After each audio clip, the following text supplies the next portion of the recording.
You know, I woke up at 3 a.m. to watch this game, and safe to say, I wish I didn't.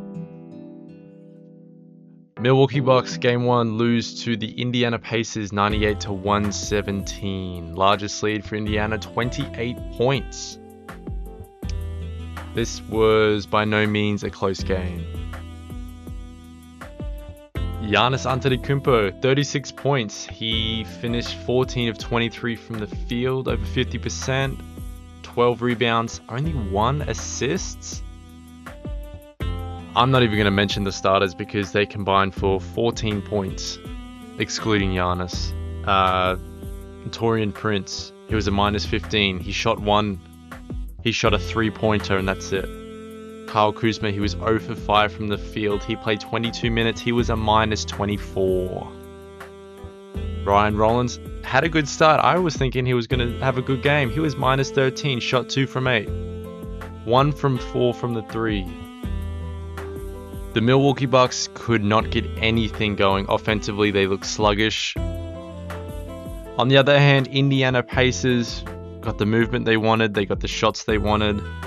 And in the end, they won comfortably at home. And I know this is an away game for the Bucks, and they're not meant to win. It'd be good to steal a game, especially in game 1. But if this series continues like this offensively for the Bucks, it's not looking good. There were a few positives, however. I know they're not many, but there were a few. AJ Green, he played 27 minutes off the bench. He had 15 points. He shot 5 from 13, including 5 threes. He hit some very important shots late in the third and in the fourth to give the Bucks a chance, but at the end of the day, offensively, we were just outmatched completely. And don't even get me started on the defense. I mean, it felt like every single possession we were giving up an open 3. And to give the Pacers credit, they were converting. They shot 38% from 3 and 52% from the field. And what scares me most from the Pacers, Tyrese Halliburton only had 10 points. He shot 3 from 13. He shot 0 from 7 from 3. And yet, he was a plus 27. How does that make sense? How can the best player be 3 from 13 and when you're on the court, you're a plus 30, basically? It doesn't make any sense to me.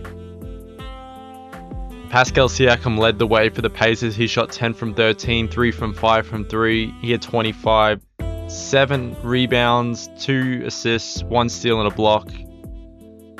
They were just getting everything to go. Everything. Andrew Nembhard, first quarter, he had 10 points. He was literally bullying Brook Lopez, who's meant to be our second best defender on the team. It felt like every time he came to help, the Pacers just found a wide open man every single time. Whether or not they converted, the coaching staff would have been very happy with that. Every single possession. And I know I'm sounding like it's all over, but this Bucks team will bounce back. I know that for a fact. They won the season series. They were 3-1 against the Pacers. And don't forget, this team went on an 8-game win streak without their second best player, Damian Lillard. You know, we've seen more from Kevin Porter Jr. We've seen more from Ryan Rollins. Brook Lopez isn't going to shoot this badly every game. He's going to be better defensively. They're going to change their defensive coverages. They're not going to give up so many threes. When the Bucks made the adjustments in the third and in the fourth, it was a competitive game, and in the first as well. I'm going to talk a little bit more in the first quarter. Giannis Antetokounmpo, as good as he is, offensively, he needs to get his teammates involved at the start of the game. He cannot be playing bully ball and letting the Pacers develop their offense, getting shooters touches. And that's what Giannis was failing to do.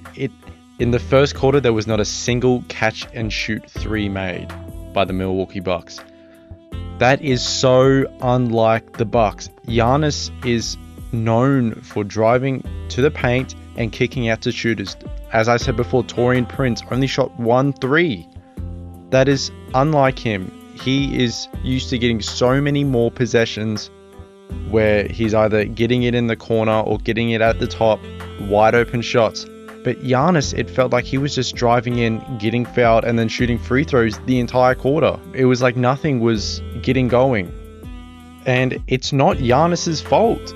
It was also largely due to the Milwaukee coaching staff. You know, they could have run split action flare screens to get shooters open like Taurean Prince, pin downs, but they weren't doing any of it.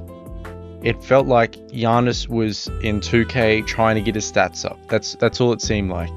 And people will be quick to blame other players like Kyle Kuzma for the loss tonight. Like I see on Instagram, Kyle Kuzma and all the Tony Snell memes. It's not his fault. It's not his fault at all. And I know I'm going a little off topic, but social media is so quick, and this is something I hate about social media. They're so quick to just blame a single person for the loss and using someone as a scapegoat. Kyle Kuzma, he's played like 20 something minutes. He wasn't even in for half the game. And you want to say that, what, because he missed 5 shots, that's the reason we were down by 28. Like, it doesn't make any sense. We should have had more actions with AJ Green. He was on fire. He was on fire, as we're seeing literally right now. Oh, you missed that. Bobby Portis didn't have too good of a game. But once again, it's coaching. It's coaching. He wasn't involved. He couldn't get going earlier.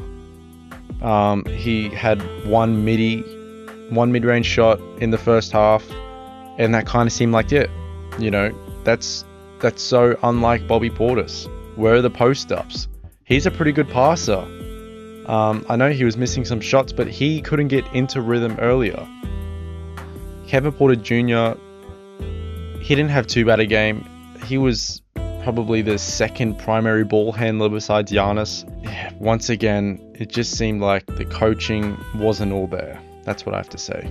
On the bright side, however, it does seem like Damian Lillard will be back for game 2. You know, he was an integral part in last season's playoffs. I know obviously they lost, but if he wasn't playing at all, and he was playing on basically half a leg it seemed. If he wasn't playing at all, that season would have been finished in a sweep. It would have been finished in a sweep. And hopefully he comes back fully healthy. I don't want him to come back and him be off and all the pressure be on him to get the offense going, because, you know, once again, when the offense is just relying on one man, the Bucks seem to lose. Hopefully that isn't the case, and it's only up from here. So if you're a Bucks fan, you know, stay tuned, because we're going to win this fucking series. Alrighty, thanks for watching. Please like and subscribe if you enjoy the content, and I'll see you in the next video. Peace out.